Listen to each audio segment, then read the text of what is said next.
Je vous salue au Jésus-Christ.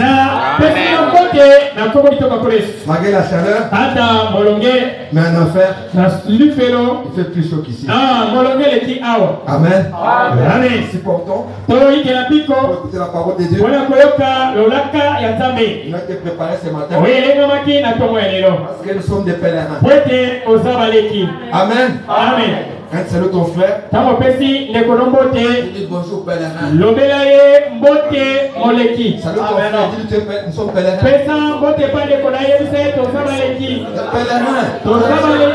Ici ce n'est pas chez nous. Nous sommes en transit. En transit. Nous sommes ici en attendant. Pour nous qui avons fait l'aviation, quelqu'un qui voyage, qui quitte ici, qui veut arriver à Lubumbashi, mais l'avion ne veut pas détruire Lubumbashi. Il va pas Lubumbashi. On va faire d'abord Kinshasa, via Mbujimayi. Après Mbujimayi, c'est Lubumbashi. Alors comme tu pars à Lubumbashi, tu arrives à Mbujimayi, tu es en transit. Ce n'est pas ta destination. Nous aussi, ce n'est pas notre destination. Ceux qui sont venus de Dieu, nous entrerons à Dieu. Est-ce que vous comprenez? Nous qui sommes venus de Dieu, nous devons rentrer à Dieu. Mais ici, c'est transit. C'est pour un petit temps. Est-ce que vous comprenez? C'est pour un petit temps. Même si tu fais 100 ans, 100 ans sur la terre, 120 ans, 130 ans sur la terre, ce n'est pas comparable avec la vie éternelle. Amen. On appelle ça la vie éternelle. Chez nous, de l'autre côté, il y a la vie éternelle. Ici, il y a une vie courte. Parce que vous comprenez que quand le péché est entré, même Adam n'a pas fait un jour sur la terre. Vous savez cela? Jusqu'à aujourd'hui, il n'y a aucun homme qui a fait un jour sur la terre. Parce que la parole te dit comme ceci: le jour que tu mangeras, ce jour-là, tu mourras. Est-ce que Dieu m'a menti? Ce jour-là, quand il menti, il est mort. Prenez la Bible. Genèse 25. Adam a fait 930 ans. 930. Donc il n'est pas arrivé au soir du premier jour. Il n'est pas arrivé au soir d'un jour. Amen. Amen. Il s'est limité là. 930. 930 ans. Et le plus vieux homme de la Bible, il s'appelle Methuselah. La Bible dit il a fait 968 ans. 968 ans. Donc il n'est pas arrivé au soir d'un jour. Mais par Jésus-Christ, il va nous restaurer. Amen. Amen. Un jour, l'homme fera sur la terre 1000 ans. 1000 ans. Sur la terre. Un jour. Est-ce que vous comprenez? C'est pourquoi nous sommes des pèlerins ici. Ce que nous voyons ici, c'est temporaire. Tout ce que l'homme a fait, c'est pour un temps. Il n'y a que ce que Dieu a fait qui est éternel. C'est pourquoi mon prophète veut prêcher la prédication. Les choses qui doivent être. Les choses qui doivent être sont des choses qui demeurent éternellement. Ce micro ici ne peut pas être. Ça a été fait par l'homme. Amen. Amen. Le bois ici ne va pas demeurer. Toutes ces histoires ici. Mais ce que Dieu a fait demeurera. Dieu le bénisse. Veuillez vous lever.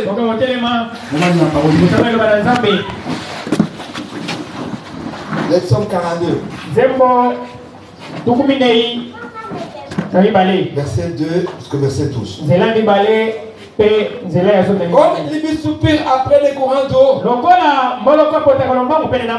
ainsi mon âme soupire après toi, mon Dieu. Mon âme a soif de Dieu,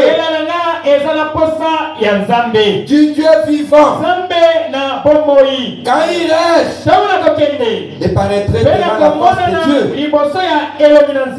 Mes larmes sont ma nourriture aujourd'hui. Pendant qu'on me dit sans cesse, où est ton Dieu? Je me rappelle avec effusion de cœur, quand j'ai marché entouré de la foule et que je m'avançais à sa tête vers la maison de Dieu, au milieu des cris de joie, des actions de grâce, d'une multitude en fait. Pourquoi t'as battu mon âme? Et je mis tout dans de moi. Espère en Dieu. Quand je louerai encore. Il est mon salut et mon Dieu. Mon âme est abattue de moi. Aussi c'est à toi que je pense. Depuis les pays du Jourdain, depuis l'Hermon, depuis la montagne de Mitsea, un flot appelle un autre au bout de ce donné. Tes vagues et tes flots passent sur moi. Le jour, l'Éternel m'accordait sa grâce. La nuit, j'ai chanté ses louanges. J'ai adressé une prière au Dieu de ma vie. J'ai dit à Dieu, mon rocher, pourquoi m'oublie-tu? Pourquoi dois-je marcher dans la tristesse, sous l'oppression de l'ennemi? Mes os se brisent. Quand mes persécuteurs me où est ton Dieu? Pourquoi t'as battu mon âme? Et je mets tout dans des mois. Espère en Dieu. Je louerai encore. Il est mon salut et mon Dieu.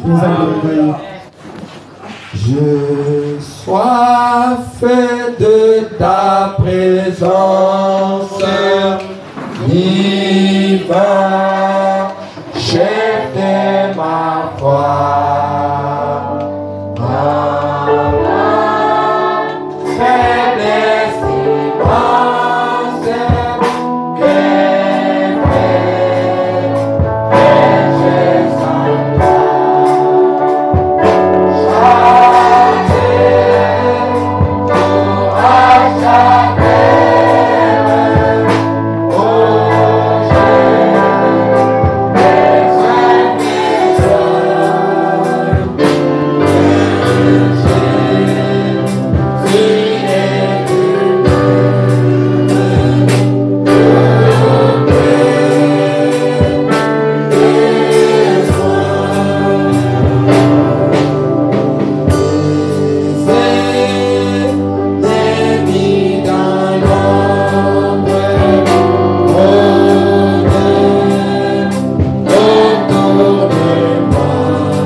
Père Céleste, ce matin, nos âmes ont soif de toi. Nous voulons te voir. Nous voulons t'entendre. Nous parler. Nous voulons ta invitation spéciale ce matin, Seigneur. Ta parole vient d'être lue. Comme on peut la lire au de merveilleux. Seigneur, ce n'est pas l'homme qui nous intéresse, oh Dieu, mais c'est toi. Et ce matin merveilleux. Prends l'homme, mets de côté, empare-toi de lui. Et parle-nous à travers l'homme pour nous montrer ta volonté parfaite pour nous matin.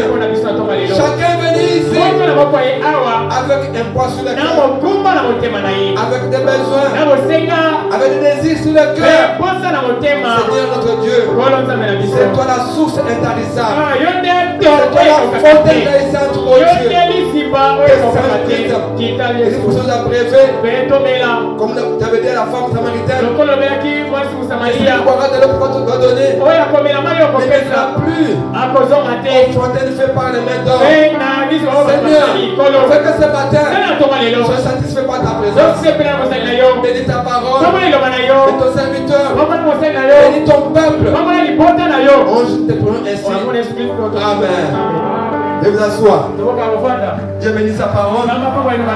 Mais chacun de nous tous. Amen. Amen. Les pèlerins. Nous parlons aussi la soif. Amen. Amen. C'est tellement important. Tout homme sur la terre, il a toute la soif. Naturel.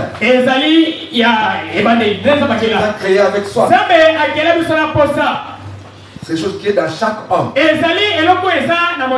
Que tu pries, que tu ne pries pas, Dieu a placé la soif en toi. Amen. Amen. Et c'est ce que nous sommes en train de voir. Le plan de Dieu, c'est qu'il a placé la soif en chacun de nous. Et maintenant, l'homme ne sait pas maintenant orienter la soif que tu as. Parce que le diable a changé cela. On commence maintenant à aller vers une autre soif qui n'est pas la soif qu'il a placée. Amen. Amen. Tel que tu es là, je suis là, j'ai des désirs, j'ai aussi des besoins. Ce que tu veux, ça puisse se faire. Mais nous devons maintenant, par la parole de Dieu, vous aider à déorienter notre soif. Amen. Amen. Parce que à partir de la soif là que tu as, ça va aussi entraîner les choix. Amen. Amen. Ce que les gens font ici, les choix qu'ils font, ça partit de la soif qui est dans eux. Quelle soif est à toi? Ils ont d'abord frère Branham, pour que nous puissions bien comprendre ce plan-là. Dieu a placé quelque chose dans nous. Mais nous devons bien orienter cela. C'est la prédication. L'harmonie de l'unité. Ou bien la tour de Babel.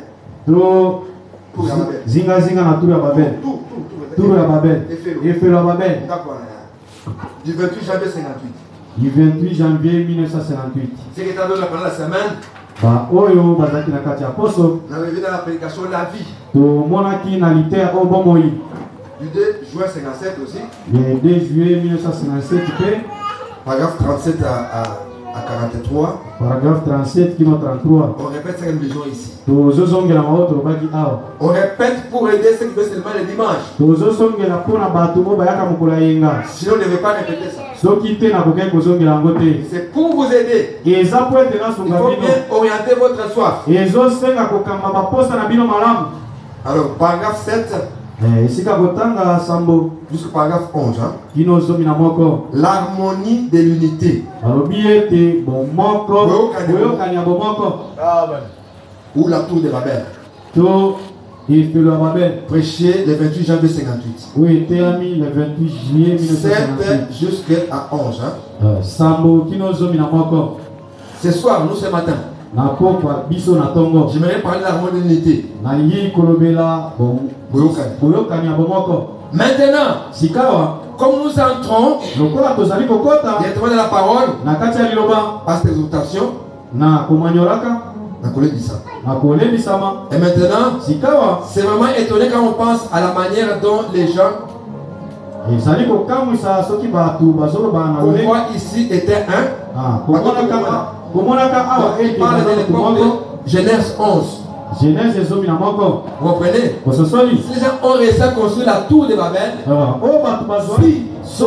sont allés voir construire tour là-bas parce qu'ils étaient un. Pensez qu'il a. Cela Branham dit unis. Nous sommes forts. Divisés. Nous sommes faibles. Ça partit de Genèse 11. Vous voyez? Les gens étaient déterminés. Ils voulaient arriver au but. Ils ont construit. Quand il a regardé, il dit si je les laisse, ils vont arriver ici. Confondons-les.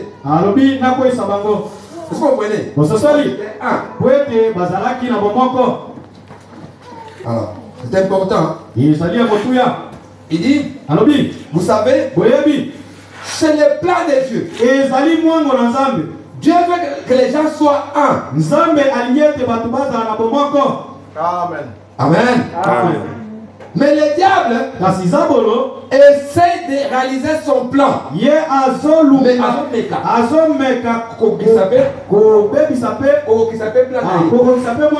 Dieu a son plan. Le diable aussi. Il a un plan. Est-ce qu'on me suit? Il faut que vous puissiez cheminer avec la prédication. Dieu a son plan. Satan a son plan. Qui cherche à réaliser aussi. Et d'amener les gens à former un seul peuple selon son plan. Dieu veut faire son peuple. Dieu veut que nous soyons son peuple selon son plan à lui. Satan aussi a un plan aussi. Il veut aussi rassembler aussi les gens. Vous voyez? Mais là c'est la parole de Dieu. On est à discerner ce qui est de Dieu et ce qui est du diable. Est-ce qu'on comprend? S'il n'y a pas la parole de Dieu, on ne saura pas. Maintenant paragraphe 8. Oh, Dieu a un plan. Et le diable a un plan. Et puis, le diable essaie de rassembler tout le monde selon son plan. Alors que Dieu essaie aussi d'amener les gens à former un seul peuple selon son plan. Il y a donc des grands esprits dans le monde. Des grands esprits dans le monde. L'un d'eux, c'est le diable. Et l'autre, c'est Dieu. Le diable a des messagers. Dieu a des messagers. Je vois que ceux qui étaient pendant la semaine, ils comprennent ça. Vous comprenez? Il y a des prédicateurs qui sont les prédicateurs de Dieu avec la Bible. Il y a aussi les prédicateurs de Satan avec la Bible. Est-ce que vous comprenez? Ça n'a pas changé, frère. Donc Satan a ses envoyés. Dieu aussi a ses envoyés. Pour chacun veut réaliser son plan. Suivez très bien, frère. Avant qu'on puisse évoluer. Donc, et nous avons la liberté de choisir à qui nous voulons abandonner Et c'est de celui-là que nous servons les serviteurs. Amen. Amen. Église, tous les jours ici, chaque jour, est fait des choix à faire. Alors, les choix que tu fais là, tout ce que tu fais, ces choix-là, t'amènent dans les cas soit de Dieu, c'est pourquoi ta soif ici, c'est très important. C'est la soif qui conduit à faire les choix. C'est ce que nous faisons. Le désir qu'à l'intérieur. Notre intérieur ici. Réfléchissons à ces choses, frère. C'est très important pour nous. Très important. Alors il dit ceci. Mais si vous remarquez, comme je l'ai prêché dimanche dernier sur la soif, qui est dans les gens, Dieu a fait l'homme pour qu'il ait soif. Amen. Amen. Dieu t'a créé pour que tu aies soif en toi. Ça vient de Dieu.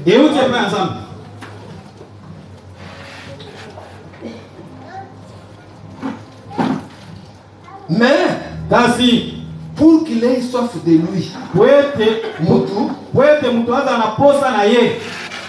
est-ce que vous écoutez? Hein, donc ce matin ici, Dieu t'a créé. Toi, tu es soif de lui.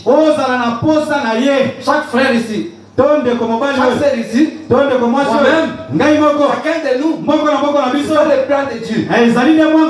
Que chaque homme sur la terre est seulement soif de qui? De qui? De Dieu. C'est ça le plan de Dieu.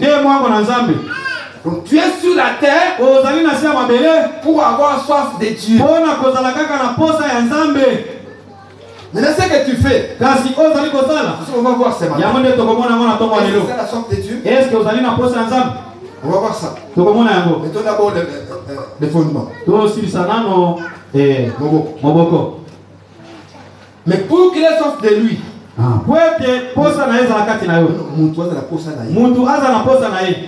c'est dans ce but que la soif a été placée dans l'homme. Mais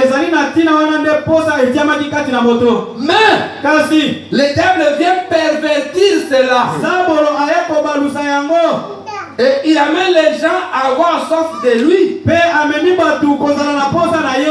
Lui qui diable. La soif que Dieu a placée en toi. Pour avoir soif de Dieu. Satan vient.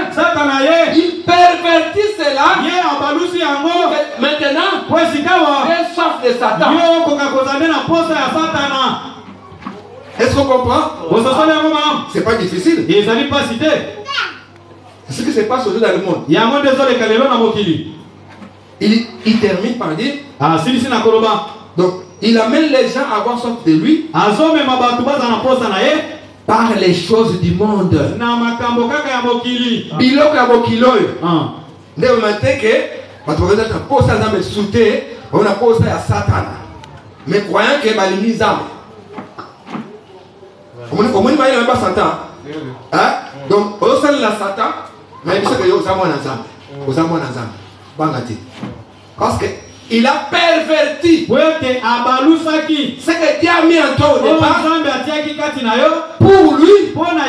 Mais il a placé les choses de ce monde ici. Ça t'attire maintenant vers là. Tu as ce désir là de faire ces choses là. Alors c'est contraire au plan de Dieu. Amen. Amen. Donc Dieu a un bon plan pour toi. Comme je l'avais dit à la campagne, je viens de lire ça encore, frère Wanam. Je viens de lire ça encore. Frère Wanam dit ceci.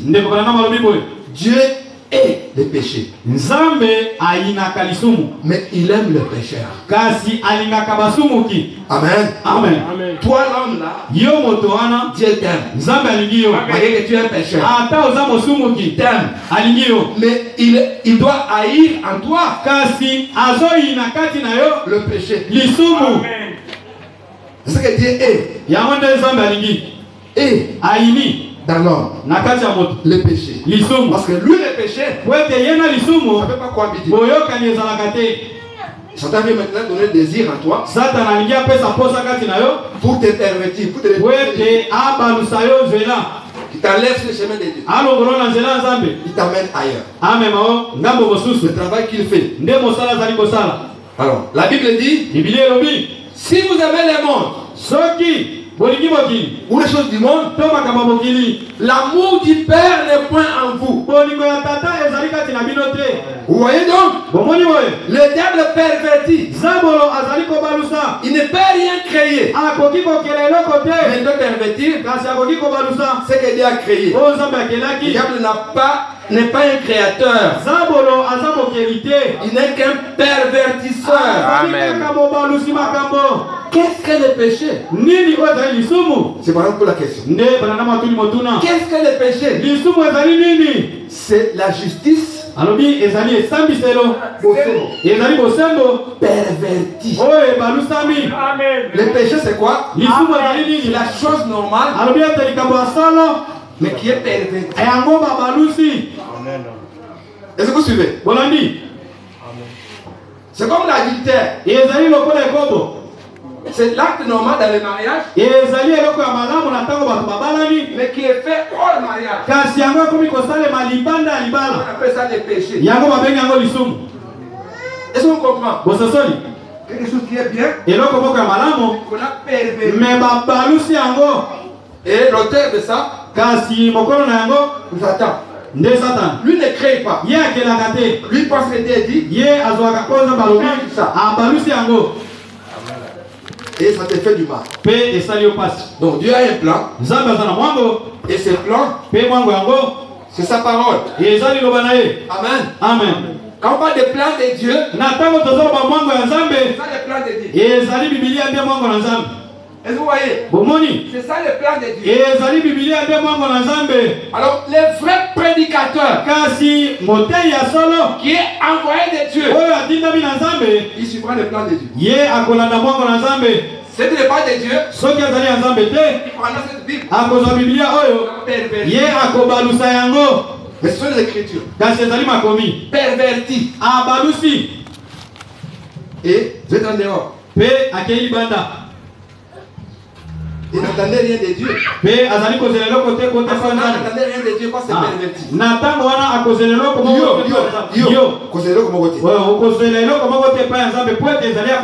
perverti.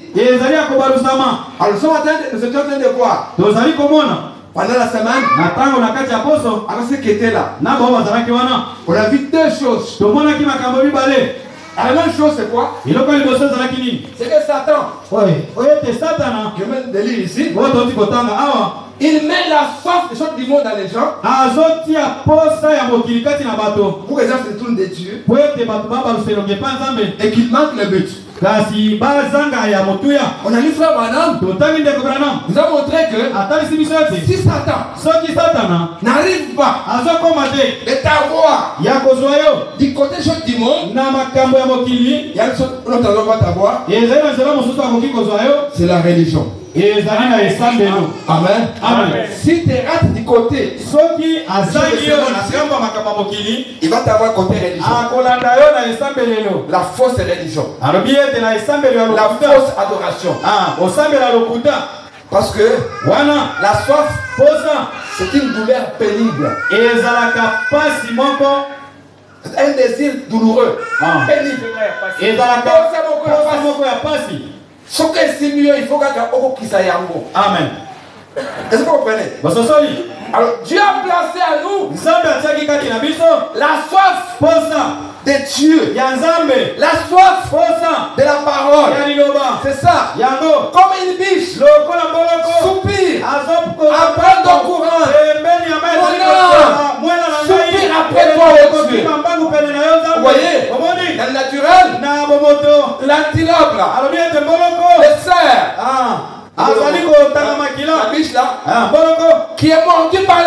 sauvage.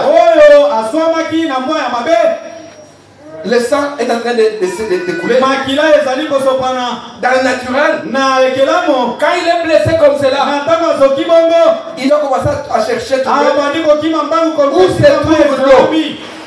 où se trouve l'eau.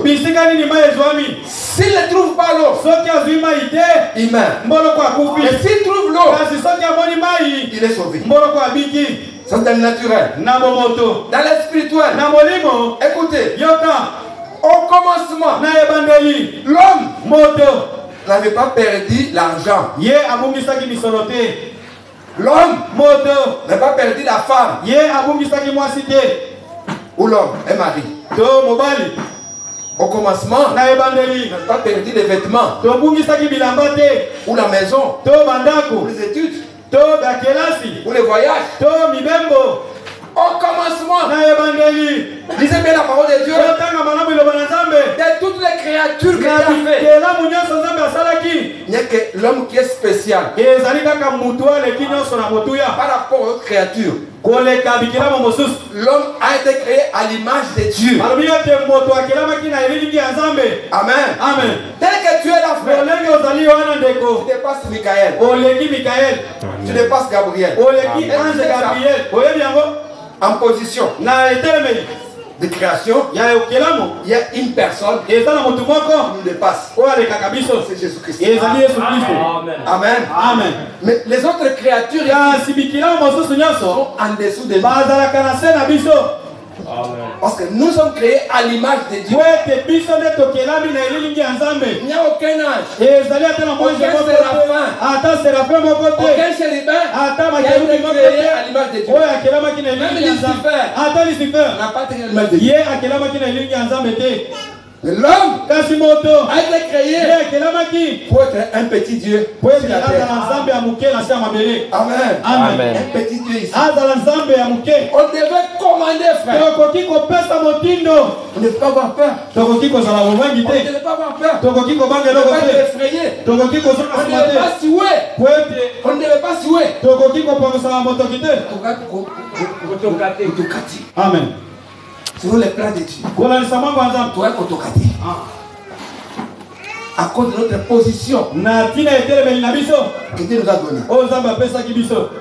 Et Dieu, dans son économie, il a regardé quel est le meilleur cadeau que je peux donner à l'homme pour rester en communion avec lui. Il a regardé partout. Il a trouvé une chose. Le meilleur, c'était sa parole. Ce n'est pas l'argent.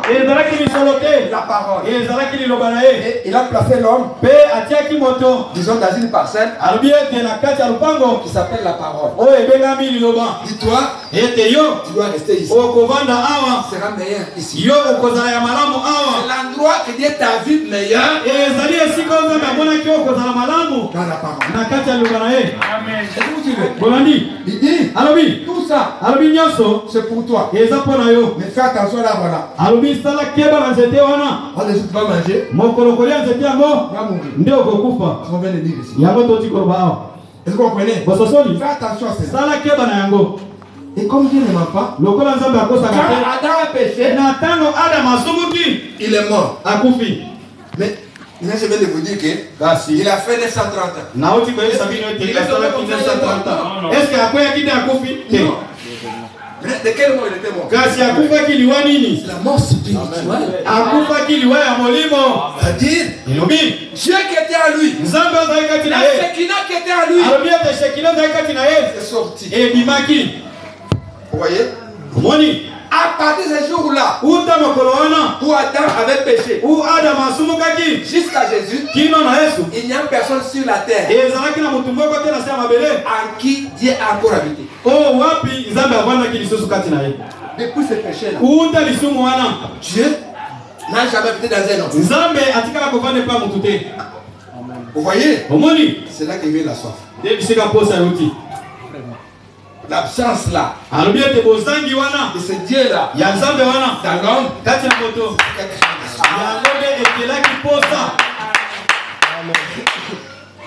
est-ce que vous comprenez?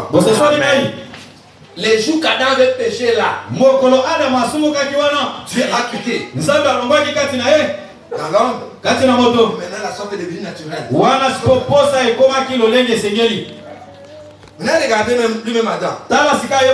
Avec l'absence de Dieu, il a trouvé une solution. Il dit chérie, comme nous sommes nés ici, cherchons les feuilles. On va faire les habits. Vous voyez? Il est allé faire les habits des feuilles. C'était pas la volonté de Dieu. C'était le plan du diable. Il a eu la connaissance du bien et du mal. Il faut se couvrir. Mais on se couvre avec quoi? Avec les feuilles. C'est pas le plan de Dieu. Le plan de Dieu, c'est le sang. Amen. Amen. Amen. C'est le sang. Quand il est descendu, il a enlevé ça. Vous comprenez? Il a donné les habits selon lui. Son plan à lui. Et Branham dit, je peux voir Adam. Quand il marchait maintenant, c'est pour la... c'est comme ses jambes, c'est comme cela. Et entre lui et Dieu, le sang était là. Si vos péchés sont rouges, Amen. Moi Dieu, je vais faire quoi? Je vais enlever ça. Je vais faire ça blanc comme neige. Ce sang-là qui est rouge, et le péché qui sont rouges,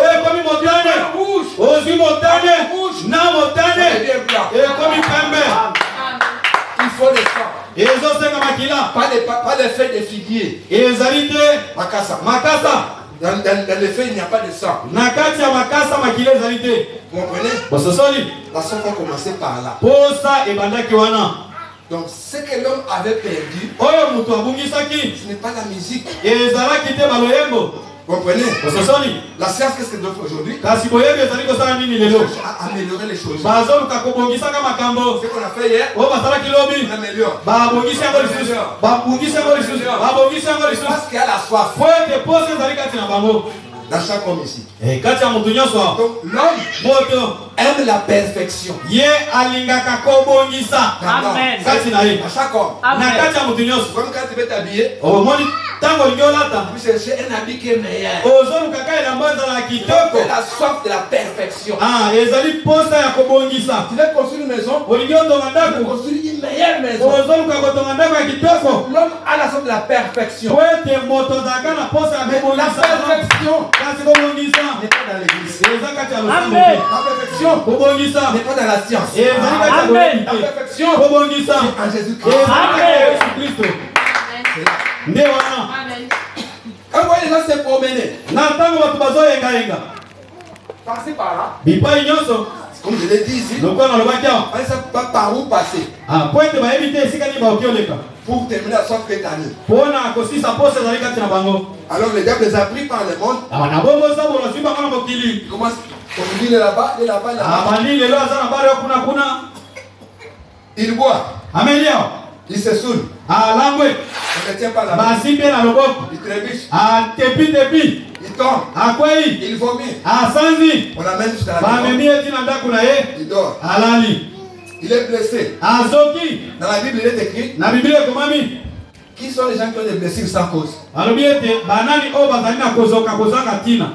Ce sont les gens qui s'alivrent, non? Parce que lui, il voit ici comme si c'est la même chose. Il met ses mains comme ça.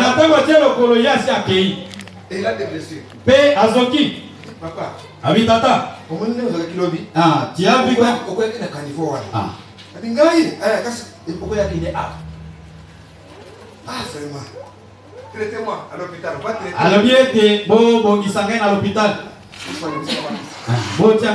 l'hôpital.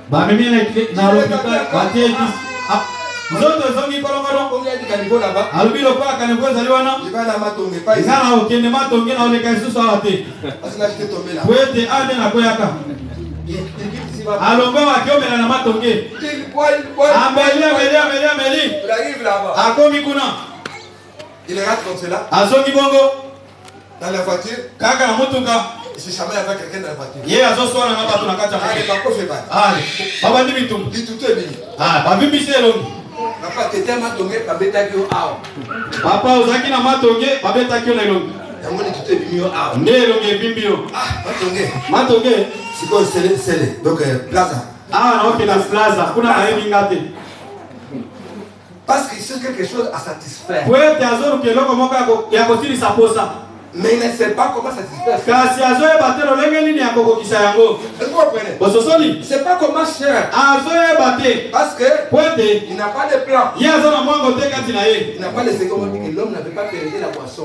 yango nde biblia ebi ete moto abungisaki masanga te L'homme n'a pas la soif de boisson. moto aza na posa ya masanga te L'homme a la soif de Dieu. moto aza nde na posa ya nzambe Maintenant, quand il prend la boisson, kasi ntango ozwi masanga on devient maintenant ton Dieu. ekomi sikoyo nzambe na yo Ce qui doit combler la place là, kasi oyo ekozwa esika wana c'est seulement Dieu. nde nzambe ye wana La parole, liloba le Saint-Esprit. molimo mosantu Ce qui peut étancher la soif là. oyo ekoki kosilisa posa wana En dehors de Dieu, libanda ya nzambe tu ne seras jamais satisfait. okoki kosilisa posa wana te Frère, ndeko on peut donner l'argent dans cette maison ici, l'argent. bakoki kotondisela yo ndako mobimba na mbongo Ils sont, kobanda na se ti likolo on te met l'argent partout. batie yo mbongo ti likolo Tu vas avoir les visas de tous les pays du monde. okoki kozwa visa obemba baboka nyonso Mais kasi ce n'est pas tout satisfait. yo okosilisa posa wana te Parce que po ete Dieu te manque. nzambe azali kozanga yo kati na yo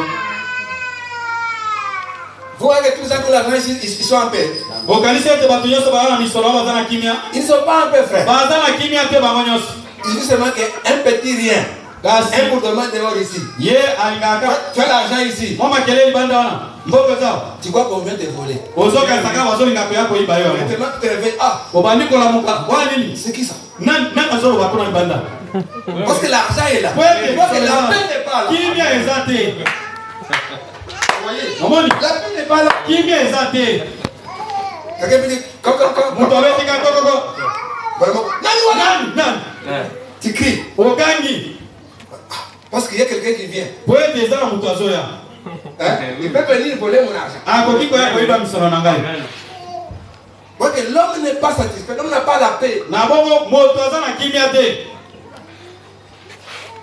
Des hommes ici ont changé de femme.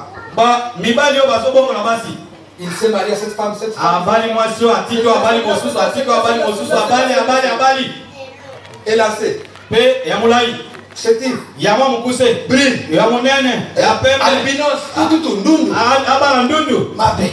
mabe koka mabe Vous voyez? omoni Quelque chose est là eloko moko ezali wana qui demande oyo ezali kosenga les satisfaits. esilisa posa Ce n'est pas la femme qui va satisfaire ezali cela. mwasi te nde akosilisa Ce n'est posa pas aussi l'homme qui va satisfaire cela. ezali te mobali nde akosilisa yo posa wana Tu dois avoir une bonne information esengeli ozala mayebisi ya malamu par ce message. na ntina songo Amen. amen La bonne information, alobi ete mayebisi ya malamu c'est que l'homme ete moto a perdu Dieu. oyo abungisaki nzambe Il doit retourner à Dieu. esengi ezombe mpe ya Et nzambe qui a tracé un chemin de retour. mpe nzambe abongisi nzela ya bozongi Et l'homme refuse ce chemin-là. mpe moto aboyi nzela wana C'est ça où tu es arrivé. yango nde tozokoma C'est là où tu es arrivé le vendredi. yango nde tokomaki mokolo mitano Donc l'homme refuse moto aboyaki le chemin de retour. nzela ya bozongi Il a tracé. oyo nzambe asalaki Frère, ndeko tu peux beaucoup chanter, frère. okoki koyemba na yo mbala ebele Ce n'est pas mauvais. eza malamu te Tu eza peux mabe beaucoup te prier. okoki kobondela ebele Tu peux changer des églises okoki kobongola bamasambo comme tu veux. lokola olingi Tu pries ici, tu pries là-bas. obondeli ya otika oki obondela kuna otiki kuna obondeli kote mosusu Tu ne seras pas tout satisfait. yo okosilisa posa wana te Parce que tu n'es pas encore sur le chemin. po ete oza na nzela ya malamu te Tu vas t'amener oyo ekomema yo de changer ce qui est en toi. ya kobongola oyo ezali kati na yo Ce qui est en toi. oyo ezali kati na Donc yo tu es parti ailleurs. na ntango okendaki libanda Il y a un chemin tracé. ezali na nzela ebongisami Alors, bongo ce que les gens appellent la vie, oyo bato bazali kobenga lelo bomoi Dieu n'appelle pas ça la vie. nzambe abengaka yango bomoi te voyez? Donc l'homme allait perdre la vie. Regardez. Les gens qui font lutte contre la vieillesse. Moi, je ne veux pas vieillir. Je veux seulement rester jeune. C'est une bonne soif. Mais ils ne savent pas comment faire pour ne pas vieillir. C'est une bonne soif. Chaque matin, je contrôle à manger. Je ne veux pas vieillir. Ici, qui dit ça. Tu appelles une maman, une femme maman. C'est moi qui t'ai engendré. Pourquoi ça? Elle va t'appeler Tantine. Tu peux être jeune.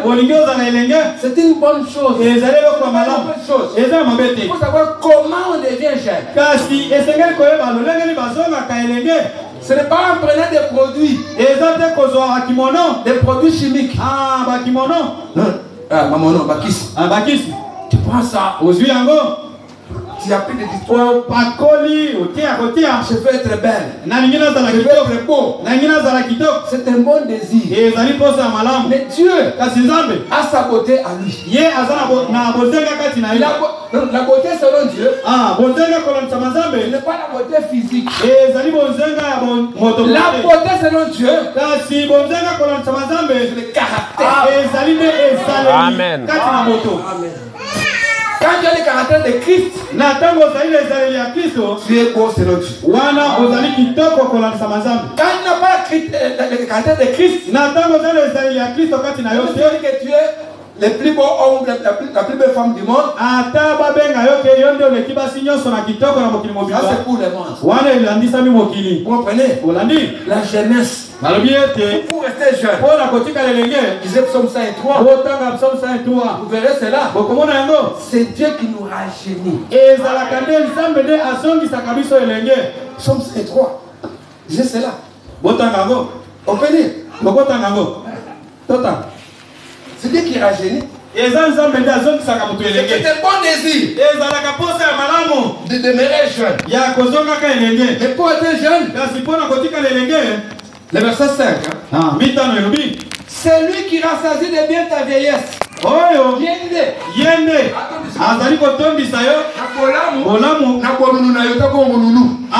Amen. Amen. Qui te fait rajeunir comme l'aigle.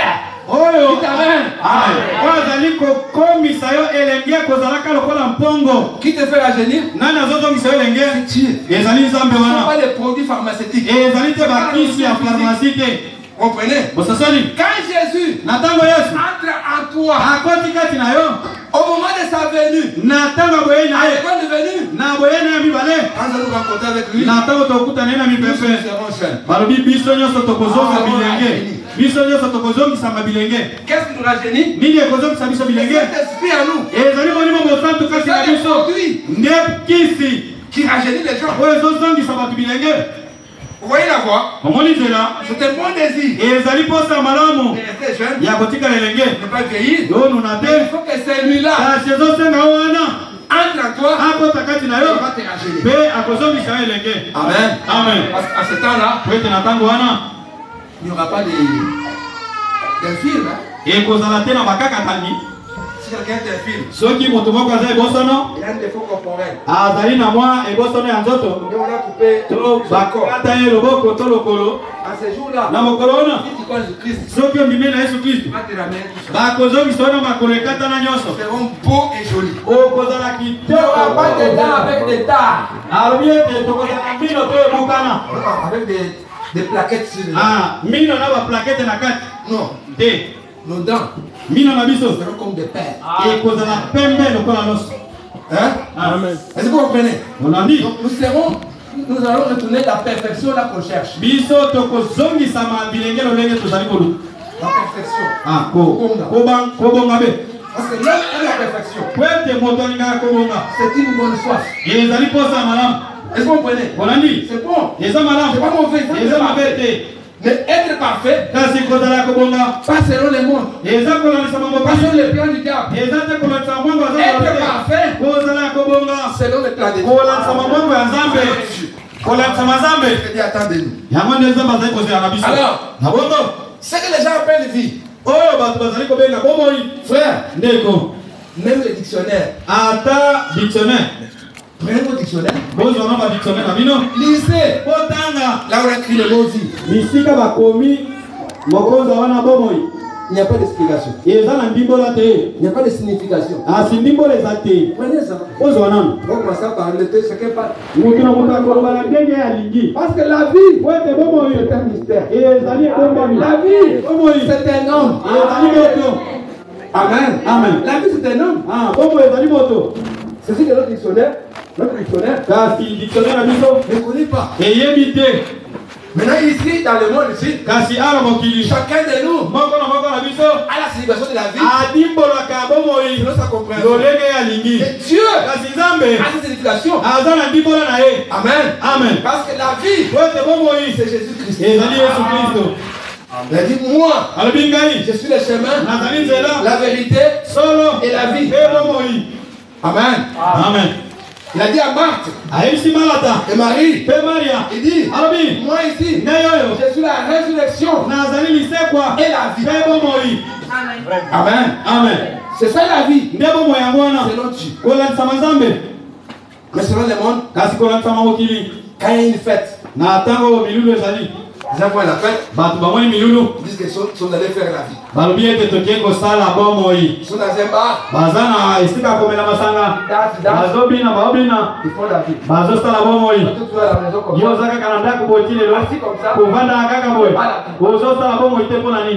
Ça, ce sont les hommes. Parce qu'ils ne connaissent pas Dieu.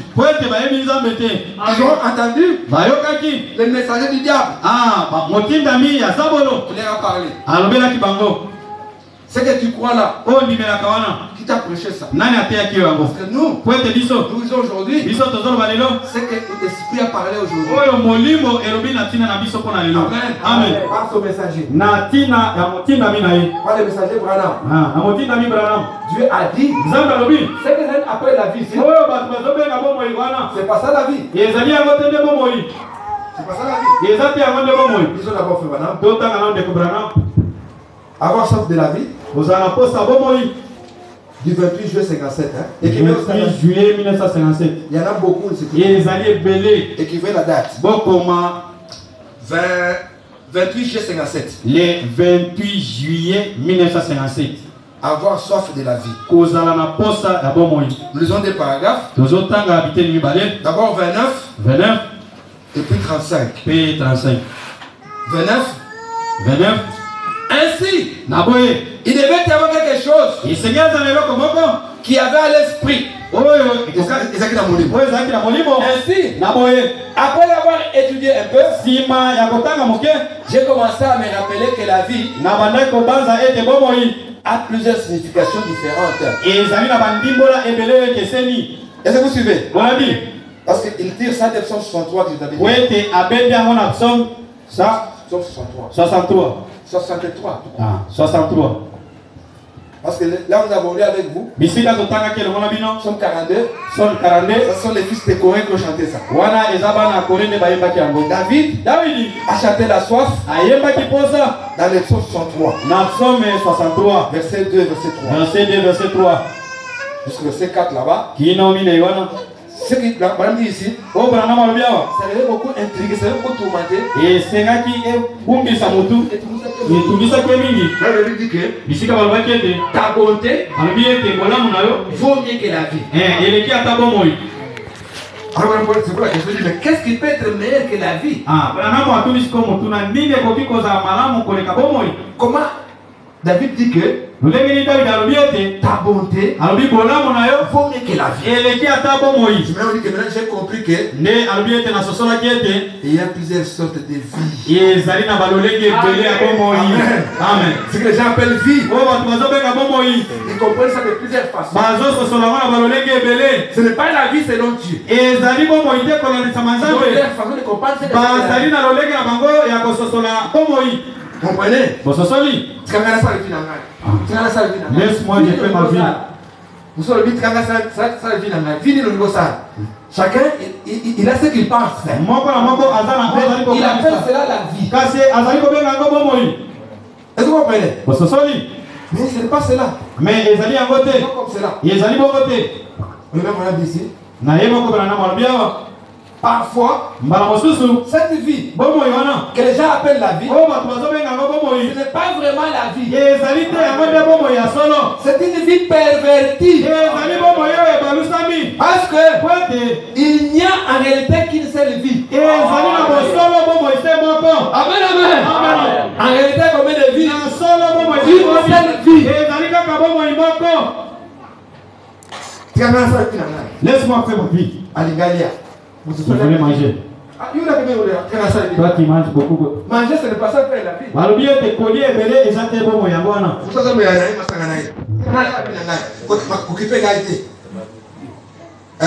La vie c'est quoi? Lui il boit.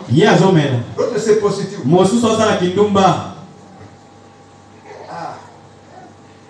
Je vous dis quelque chose, je mettais. J'ai vu ce matin, c'était dangereux. Dans la passerelle où je suis en train de vivre là. Bon, je laisse ça.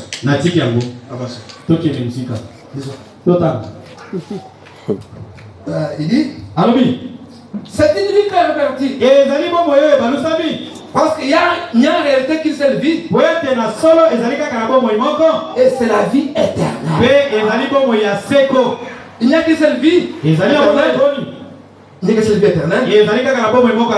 Et cette vie vient de Dieu. Or, ce qui est éternel, ce qui est éternel n'a pas de fin.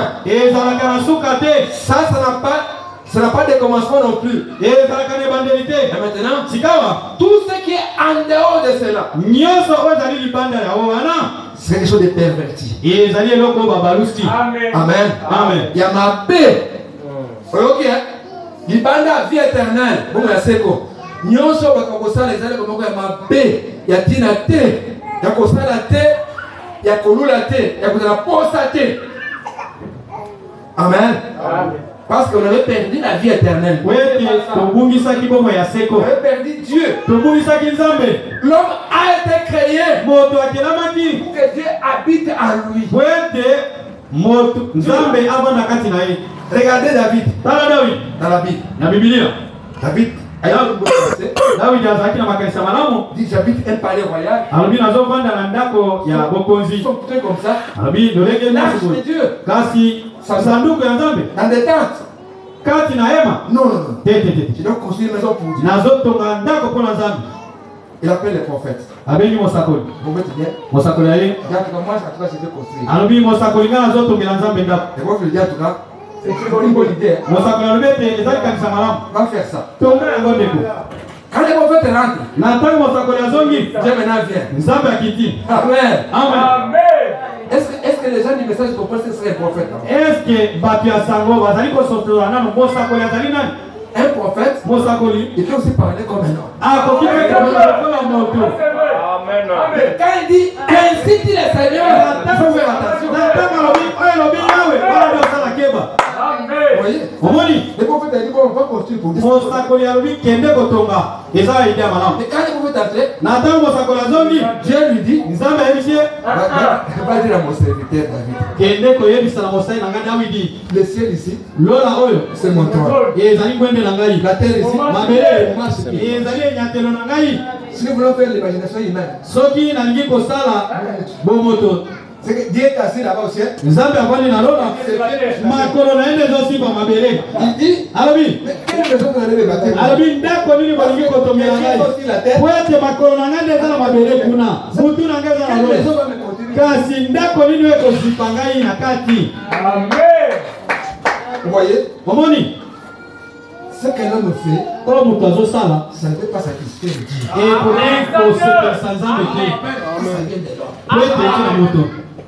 Dis quelle maison va me faire? Il va dire à mon serviteur, je l'ai tiré derrière les brebis.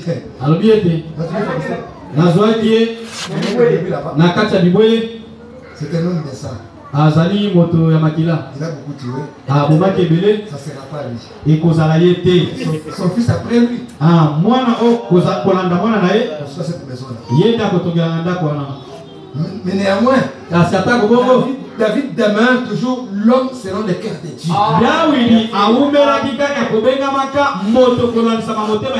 Malgré ce qu'il avait fait, c'est l'homme selon le cœur de Dieu. Vous voyez, Dieu, il dit que les hommes va me contenir. Moi, Dieu. Pourquoi cela? Dieu lui-même a sa maison. Tu peux le contenir. Sa maison, c'est toi. Amen. Réfléchissons tout petit peu. Regardez notre tabernacle ici. C'est plus grand que nous. Dieu dit, yango ekokokisa ye na kati te. Toi seul, kasi yo moko tu peux contenir Dieu. Okoki kokokisa Nzambe. Tu peux recevoir Dieu. Oyambi Nzambe kati na yo. Comment tu peux recevoir Dieu? Lolenge nini yo kovandisa Nzambe kati na yo. Mais la maison ici. Kasi ndako oyo Nzambe azokoka na kati te. Tu peux pas entrer ici. Akokota wa te. Voyez chose de Dieu. Ozomona makambo Nzambe. Dans le plan de Dieu, na mwongo wa Nzambe, c'est toi. Ezande yo. C'est pas la maison. Ezanda ko yo te. Dieu veut revenir dans toi. Nzambe alingi koya epai na yo. Amen. C'est ça le plan de Dieu. Nde mwango na ye. Toi tu refuses. Kasi ozoboya. Parce que tu as la soif des choses de ce monde. Tu ozana posa makambo mokili oyo. Tu refuses cela. Oboya yango. Mais pas cette prédication. Kasi na lite oyo. Nous te supplions tozobondela yo de revenir ete oya sur le chemin de Dieu. Na nzela ya Nzambe. Dieu veut entrer en toi. Nzambe alingi okota kati na yo. C'est ça. Ezande bongo. C'est ça notre prédication. C'est là qu'on va chuter. Ici, nous sommes encore au début. Donc, ce que les gens appellent vie, c'est qui appelle ça vie. C'est qui appelle ça vie. Mais les autres, le paragraphe 35, la même prédication. Ainsi, adhérer à l'église.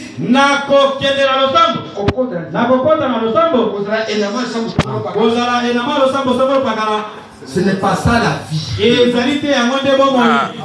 n'est pas moi qui dis c'est Branham. Est-ce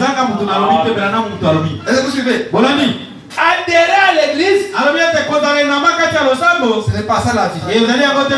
Chanter les cantiques, ce n'est pas ça la vie. Prêcher l'évangile, ce n'est pas ça la vie.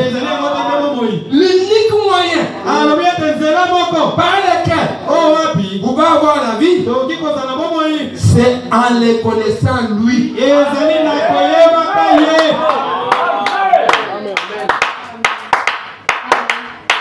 Est-ce que tu les connais? Est-ce que vous bien?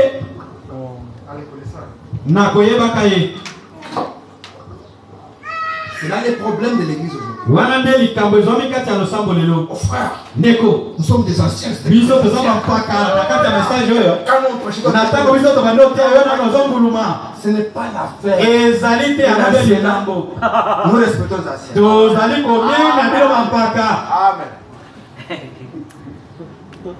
Est-ce que tu me connais? Est-ce que je n'ai pas besoin de te connaître.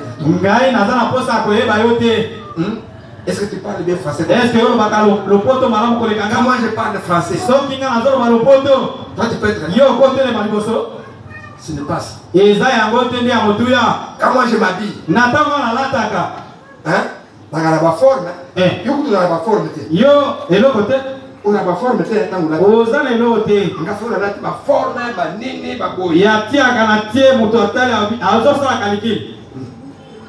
Ce n'est pas ça le problème. La vie. Tu vas dans cette église là. Surtout dans cette église, c'est Koufi. Problème. Dans cette église, c'est Koufi. Tu vois? Est-ce que tu as bien lu le paragraphe là? Est-ce que tu as qui est si calme là? Ce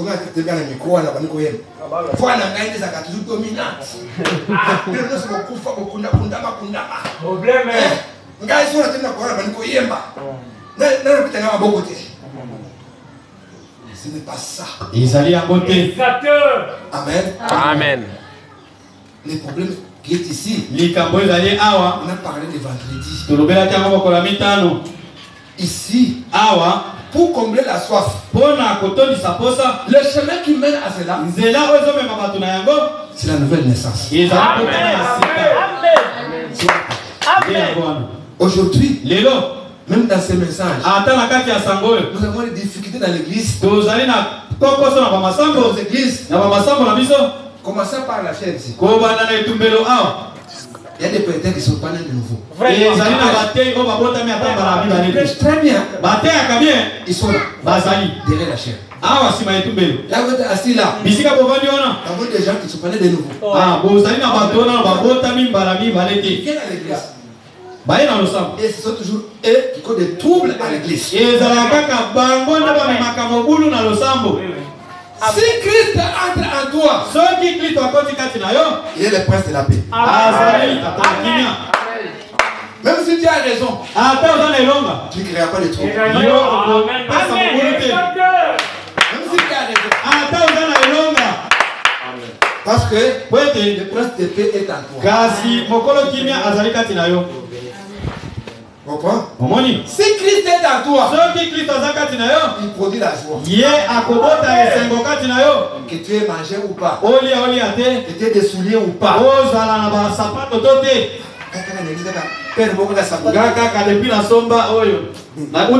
Ce n'est pas ça la vie éternelle.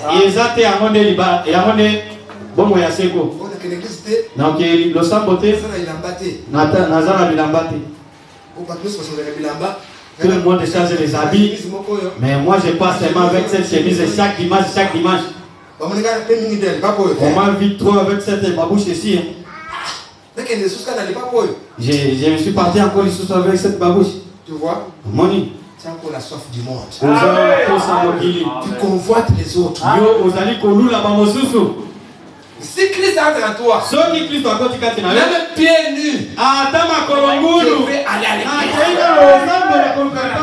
Amen. Quand tu as une mauvaise soif, tu ne viendras pas. C'est ça le problème aujourd'hui. Parce que la nouvelle naissance, ce n'est pas un slogan. Ce n'est pas une théorie. Le christianisme, ce ne sont pas les déclarations. Le christianisme, c'est une vie. Amen. Ça c'est vrai. Quand tu n'as pas fait ça, tu seras un problème. Tu seras le problème. Amen. Amen. Donc, on aura la soif négative au lieu d'avoir la bonne soif. Parce que tu as fui.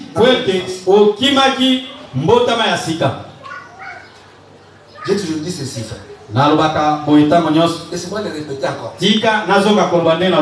Hébreux 13:8. C'est l'écriture qui s'applique uniquement au Seigneur Jésus-Christ. Jésus-Christ est le même hier. C'est seulement pour Jésus. Ça ne peut pas s'appliquer sur une personne. Toi, depuis que tu es venu, tu es toujours la même hier. Quelque chose qui ne va pas. Ce n'est pas ton écriture encore. Est-ce qu'on peut dire amen à ça? Hébreux 13, ce n'est pas ton écriture. Jésus. La personne.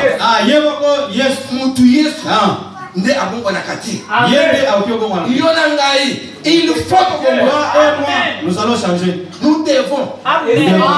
Il faut. Jésus n'a pas dit à Nicodème, c'est pour que tu pourrais Jean 3. Qu'est-ce qu'il a dit? Il dit, il faut. Amen.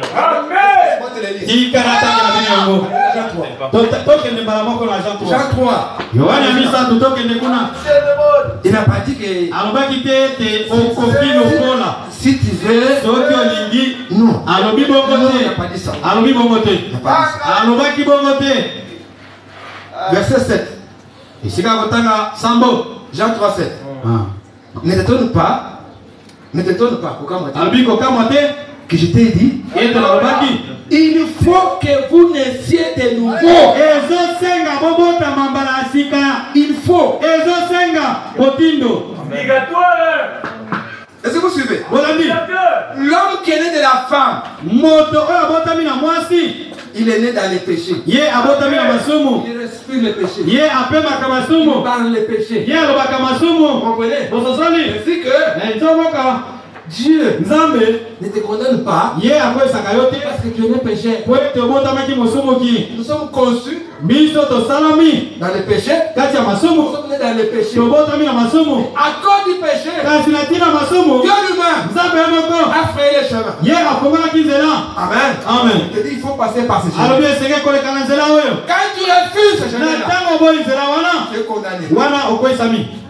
Tu es condamné. Tu seras condamné à cause de ça.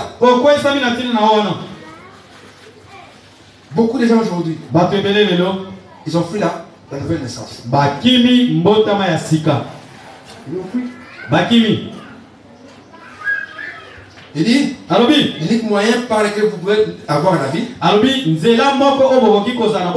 c'est en les connaissant lui. Vous ne connaissez pas. Vous n'avez pas la vie par la connaissance du catéchisme. Catéchisme de votre église. Vous n'avez pas la vie par la connaissance de la Bible. Vous saurez la vie en connaissant Christ dans le pardon gratuit des péchés. C'est l'unique moyen par lequel vous pouvez avoir la vie. Le pardon des péchés, ce n'est pas dans les pères. Dans les pères. Non. Je veux que le Père, qui est esprit, il a formé un tabernacle. Il est venu dans ce tabernacle là-bas, dans la plénitude. Amen. Amen. Ces corps-là, c'est ça ton offrande. Amen. C'est ça ton offrande. Quand tu viens à l'église, il faut toujours apporter l'offrande. L'offrande premier, c'est Jésus là. Seigneur, je suis venu ici, mon ton fils. Amen. Amen. Amen. C'est l'offrande. J'enlève le péché. Quand tu es venu par quel nom ici? En adresse, tu es venu par quel nom?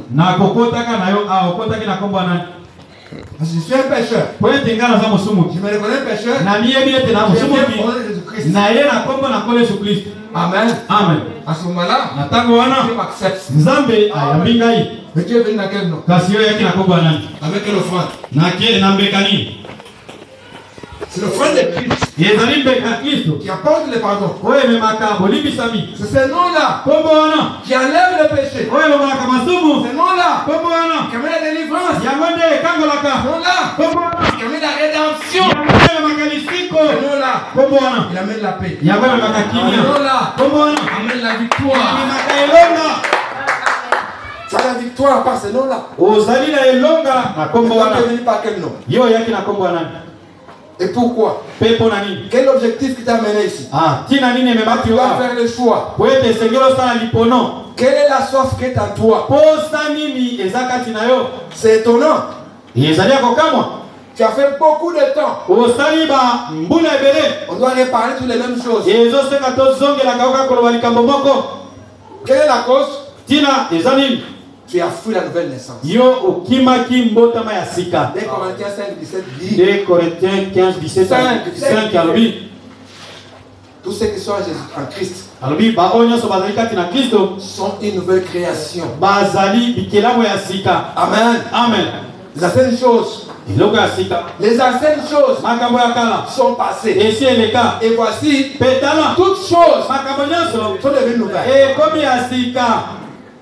Mais toi tu vas être le même hier aujourd'hui pour le téléphone. Jusqu'aujourd'hui.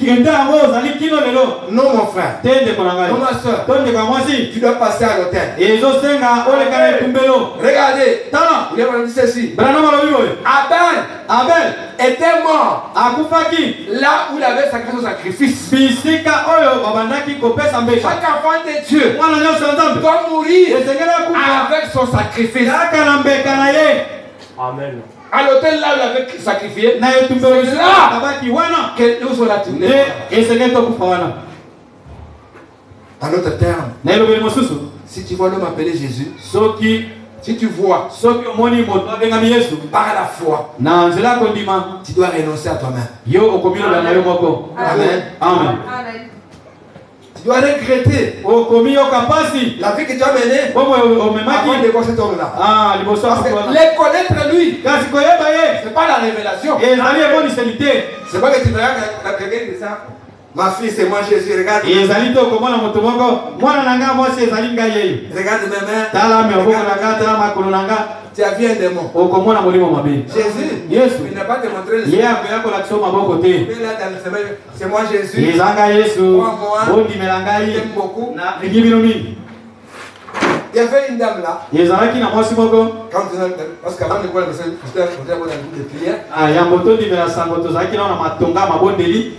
Alors, on nous a prêché le message. Et notre dame a résisté. Elle dit ceci.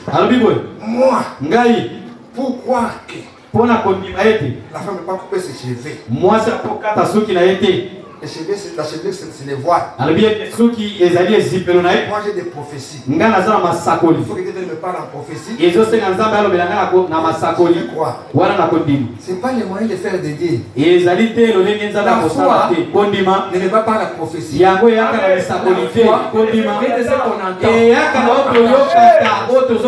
la foi ne me va pas la vision.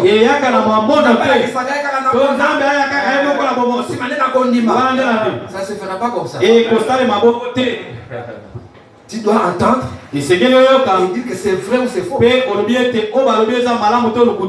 C'est comme ça que la vie vient. Est-ce que vous suivez? Mais toi, tu as écouté ce message. Tu te dis ancien. Jusqu'aujourd'hui, les vieilles sales choses du monde là, sales, qui puent, jusqu'aujourd'hui, ça t'a envahi. Dieu te dit que tu as un problème de la nouvelle naissance. Est-ce qu'on me comprend? N'allez pas chercher des mystères de ce monde. Parce que dans la prêche des mystères, tu as un problème de quoi? De la nouvelle naissance. Amen. C'est là ton problème. Il faut qu'on te le dise. N'allez pas chercher des mystères. La moissonneuse baptise. Laisse d'abord ça. La soif qui est en toi, jusque-là, c'est la soif de vieilles choses. Laisse-moi répéter encore ça. Tu as soif de l'eau. Tu arrives, tu trouves l'eau. Mais l'eau là a des vermisseaux. Il y a des moustiques dedans. Tu vas voir ça. J'ai soif. Maman, mais l'eau que j'ai trouvée n'est pas propre. Tu ne vas pas boire ça. Mais comment toi, frère? Les écritures ici, ça va en continuité. Ça va en harmonie. On te montre que ça, ce n'est pas l'écriture. L'écriture ici, il n'est pas encore accompli. Ça te dit non, c'est accompli. Vous voulez? Pourquoi tu dis que c'est accompli? C'est quelle soif que tu as toi? L'écriture ici n'est pas encore accompli. Comment tu trouves que c'est accompli? Ça pose un problème. Aujourd'hui. Lelo. Comme je l'ai dit d'autres fois. Ce sont des batailles qui sont des embrouilles. Quand vous venez à l'église, avant de venir à l'église, priez Dieu. Ne venez pas comme ça à l'église. Ça, ce n'est pas des marchés, frère. Ce n'est pas des marchés. Ça, c'est l'église. Tous les esprits viennent là. Quand nous venons ici, Jésus vient ici. Vous comprenez? Satan vient aussi. Vous savez ça? Partout où la famille se réunissent. Jésus vient là-bas. Jésus vient. Satan vient. Quand tu es à la maison, prépare les titres, non? Prie Dieu. Je ne vais pas écouter l'homme. Parce qu'il y a des faux prédicateurs. Ou aussi un vrai prédicateur peut aussi commettre une erreur. En parlant, nous on ne dit pas amen à tout, frère. Amen. Amen. On ne dit pas amen à tout. Je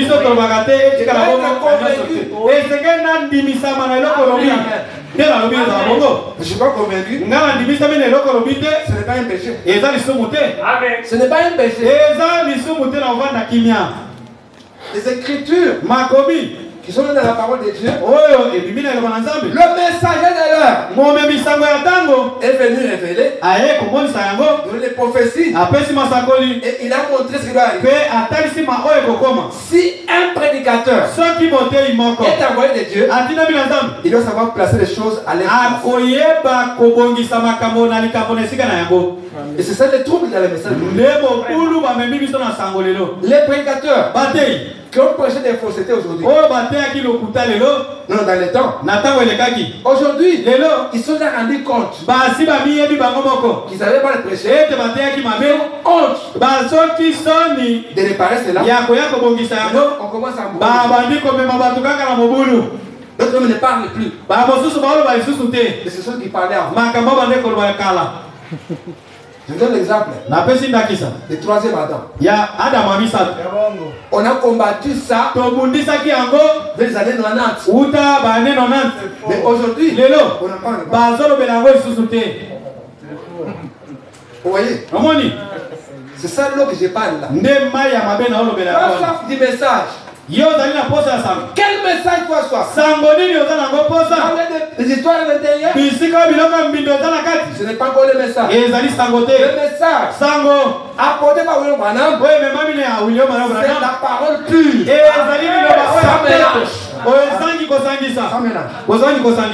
on a posé la question pour Branham. Dites-nous, la foi apostolique c'est quoi? Il dit la foi apostolique c'est retourner à la Bible. C'est la foi apostolique. Mais ce qui se raconte aujourd'hui, première chose, est-ce dans la Bible? Ok. Deuxième chose, est-ce à sa place? Parce que pour le prédicateur, on a donné trois choses qu'il ne doit pas faire. Un prédicateur ne doit pas mal interpréter la parole. Il ne doit pas mal placer la parole. Il ne doit pas disloquer la parole. Amen. Amen. Il ne doit pas faire ça. Vraiment. Le plan de salut est là. Quand tu me dis qu'aujourd'hui, nous sommes dans le troisième poule. Bon, qu'est-ce que toi tu as fait là? Vraiment. On ne voit rien. Tu bois au superbe crévassé.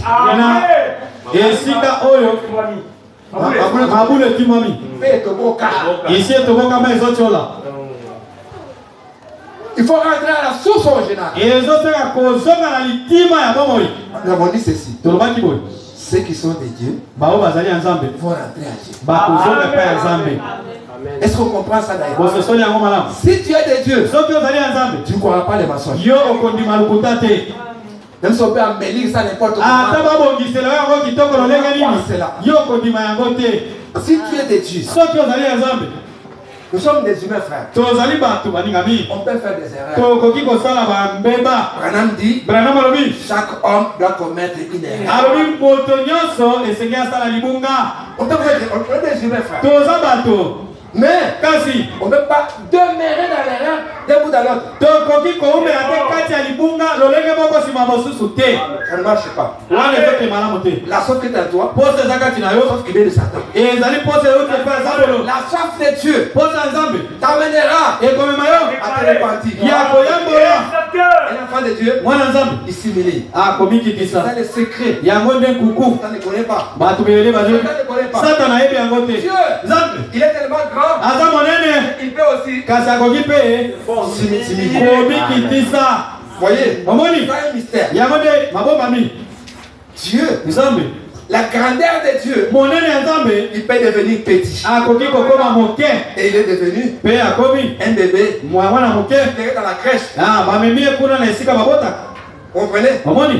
Un bébé, un homme là. Les gens parlaient, il passait là-bas. Quand Jésus passait, quand les gens regardaient, mais il n'a pas l'air du Messie. Est-ce que il n'a même pas l'air d'un prophète. Et pourtant, c'était le prophète du promis. Amen. Amen. Vous pouvez passer. Nathanaël dit à Philippe. Nathanaël dit Philippe. Est-ce que Nazareth là-bas? Est-ce que quoi dans Nazareth? On peut faire des choses de bon là-bas. Vous voyez? C'est la grandeur de Dieu. Mais Satan, lui, gonflé, impressionné.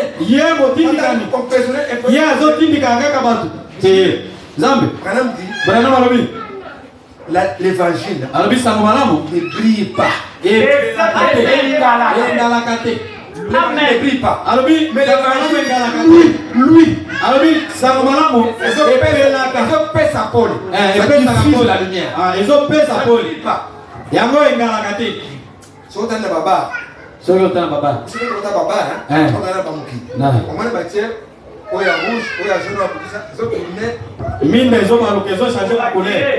C'est pour attirer les gens. Ils ont pour la combien de bateaux.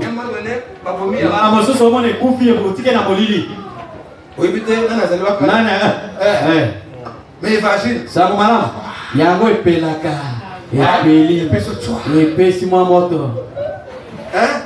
c'est ça les vrais Dieu. Au moins, il peut tu as vu les chemins. C'est clair. Ils ont polé. Mais comment mon problème ce matin? Comment tu peux toujours rester la même personne? Problème.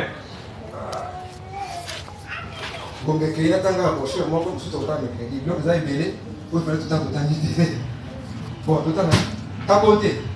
On reste sur la vie. Ta bonté, prédication, ta bonté. Ah, l'ité à O, 28 février 58. 28 février 1958. Parce que temps il est qui? Oui, tu es tango et belemi. Comme ça, d'autres choses on va parler pendant la semaine. C'est prêché le 28 février 58 soir. Le 28 février 58, il n'a pas quoi. Je lis d'abord les paragraphes 17 et 18. 17 et 18. Alléluia. Ta bonté. Quand j'ai entendu David dire ici, pour moi ta bonté vaut mieux que la vie. Estimant donc que rien ne vaut plus que la vie. Il doit y avoir une autre définition. Ou plutôt tout avoir deux sortes de vies différentes.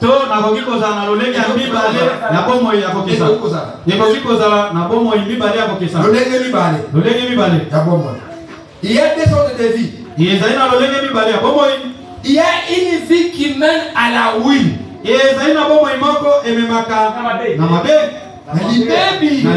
La win.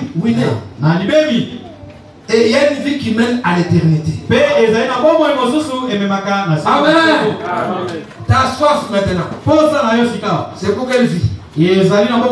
qui mène à la ruine ou qui mène à l'éternité. Amen. Amen. C'est toi qui dois répondre. C'est pas moi. Moi, j'ai fait mon choix. Et c'est fini. Toi aussi, tu dois savoir. Il y a une vie qui mène à la ruine. Il y a une vie qui mène à l'éternité. Alors la sauce qui est en toi. Chaque jour quand tu te réveilles, tu penses à quoi? À quel genre de vie? Et cette vie-ci, dont les gens pensent que c'est la vie, le diable a perverti la vie et authentique vie, et vous fait croire que vous menez une vraie vie. Alors que c'est le contraire. Il cherche à vous faire penser qu'avoir beaucoup de bons habits,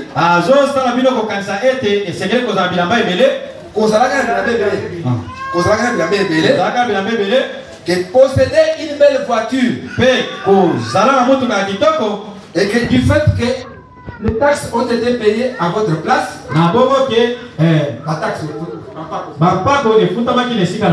vous vivez. Mais ce n'est pas le cas. C'est là que l'Amérique est séduite aujourd'hui. C'est là que Kinshasa est séduite aujourd'hui. À cette place-là. Et certaines personnes pensent que c'est parce qu'ils font la vie, parce qu'ils sortent, s'amusent partout. Ce n'est pas ça la vie, c'est la mort. Est-ce que vous suivez? Paul a parlé ça dans les prophéties de la fin.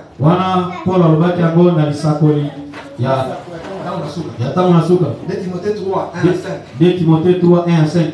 Les gens vont aimer le plaisir plus que Dieu. Il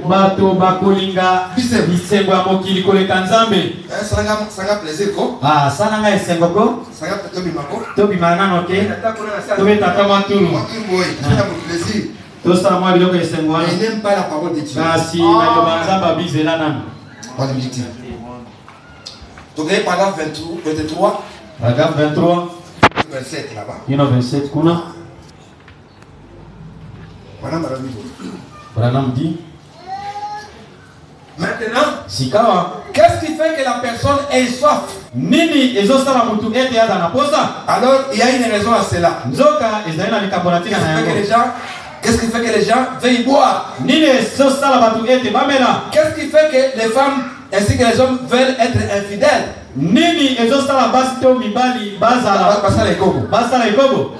Qu'est-ce qui fait qu'ils désirent adhérer à des églises qui s'adonnent à des choses telles que jouer aux cartes? Frère, on m'a dit Hébreu 13, non? Depuis on dit on met ta carte, on met ta dame, l'église aura gâté mes matchs. Ceux qui aiment dessin contre Tanzanie, contre ceci ou bien Barcelone, Barça. Ou comme la joueur Union, c'est Barça. Mais, on met comme un prophète à Bible, tu vois, un prophète à mon côté. À part Moïse, peut-être, n'a pas Moïse. On met Barça. Barcelone, Madrid, Barcelone. Oui, le roi. Marché d'argent. Mon sous que tous les bêtes de comment on appelle ça? Loterie. Loterie.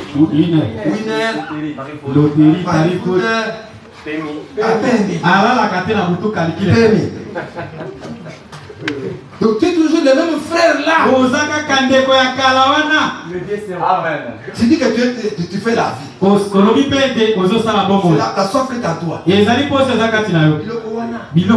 Tire-le Zaka.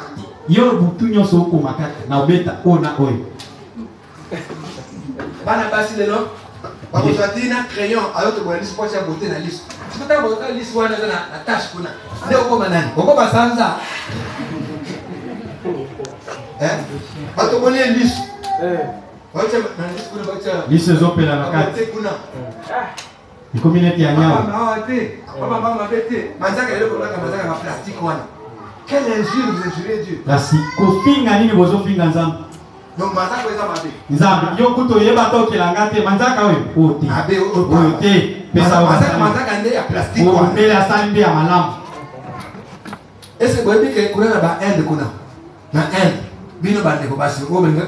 Osa mettre en casquette à na mona kabino. Mais nazo zo benga na prédication. Hein? Yo tanga mettre passer na lobakati. Vous avez que na end kuna. Basambele ka Jésus te. Est-ce que vous bien? Ouais. Basambele ka Bouddha. Amen. Bana Hindu kuna, na Inde kuna. Baba cérémonie na bango, ya ba église na basala. Est-ce que vous bien? Cérémonie basala Bouddha. Vous bien ngo éviter. Bana melo kabisa. Yeba ke na ba parler ba cérémonie basala ka. Chaque année, moi si toi ka suki te mais il faut que ne ba ka te suki nyo se pose mususu eya. Les gens qui ont bâti la Bino en Afrique, nous avons na Bino wana. Nous avons milimu ya ba Hindu, yo ta mona milimu ya ba Hindu. Quand tu as milimu ya Jésus, yo ta milimu ya Inde. Oui, on a église petite, ça va pas mon aïe ba Inde, ba Indien. Vous savez que na Inde? Non. Nous on va partir là-bas. Nous allons partir au ciel par Biso tokoke na lola kasi na Inde to lukani. Amen. Tout que na Inde. Vraiment. C'est tout ça normal. Et c'est tout pour le mariage. Mingi pour la libal. Pour la libal. Ce qu'on a, le mèche, n'a pas me lever à l'émotion. On fait l'invitation du mariage exalté. Kaka na porte pour na mettre au talent. Mariage wana exalté. Oui. Oh, j'ai mèche. Que nous on la mèche, on la mèche, on pas mourir. Amen. Le pour la on a la salle de fête. Pour poser au gâté. Tu peux tout ça ce que tu as ma casse quoi. Pour l'année là. Oui.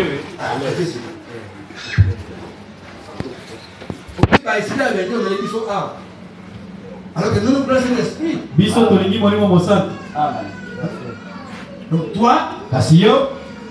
donc Brahma dit, qu'est-ce qui fait que tu désires adhérer à des églises? Ni ça ka ete batubaza binama losambo. Ça donne à des choses telles que jouer aux cartes. Ils ont pesa ba posta ko sakana ba carte. Fumer la cigarette. Et tout ce genre de choses comme cela. C'est parce que Dieu a fait l'homme de façon à ce que ce dernier ait soif. Et Dieu vous a fait de façon à ce que vous ayez soif. Voilà pourquoi vous éprouvez la soif. Mais il vous a créé pour que vous ayez soif de lui. Cette soif a été créée en vous pour que vous ayez soif de lui. Et le diable a permis cela. Il essaye de vous convaincre. Vous convaincre de chercher à attacher cette soif. Venir avec les péchés. Satisfaire cette soif avec les péchés. Quand cette soif est en toi et que tu accomplis choses de ce monde ici, donc tu satisfais cette soif avec les péchés. Mais nous vous disons ici, cette soif-là doit être satisfaite avec la parole pure de Dieu. Amen. Ça ne te même pas dire, il faut la parole pure de Dieu. Il faut satisfaire cela. Alors, amen. Et il essaie de vous...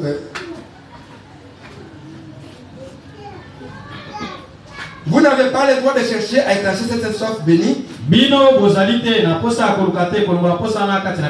En vivant et en partageant dans les péchés.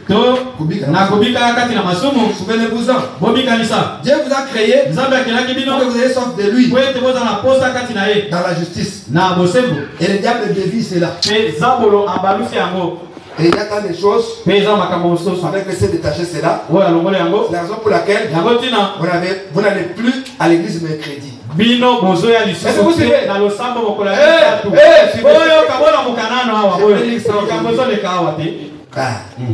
Quand le diable enlève en vous la vraie sorte pour Dieu. Va mettre en vous quoi? Pendant qu'il y a ici, tu sais qu'à la télévision, il y a des belles séries qu'il faut suivre.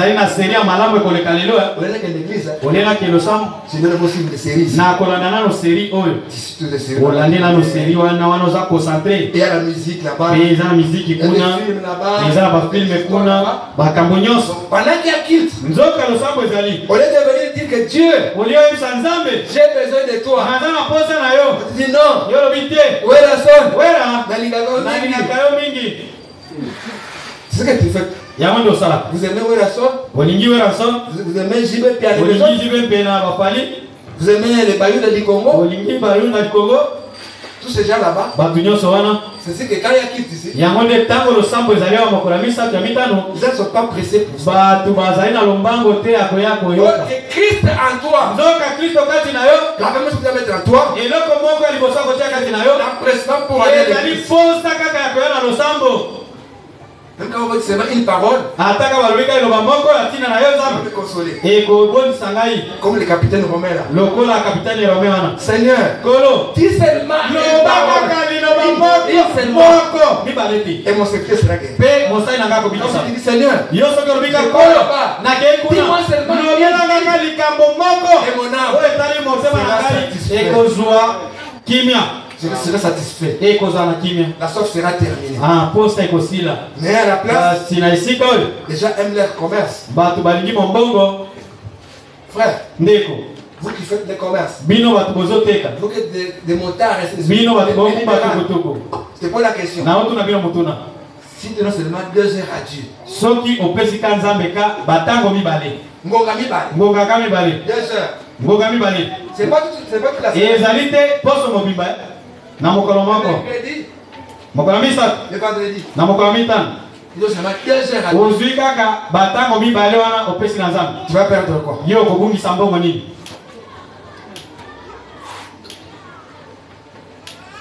C'est la chose qui est à toi.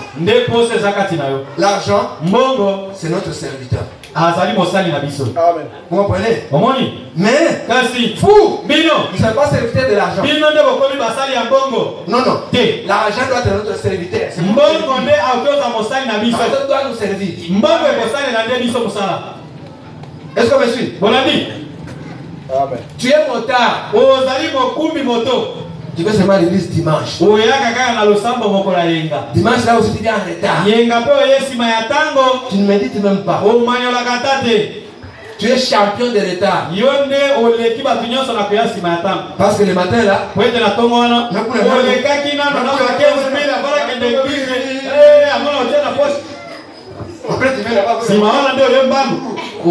là-bas.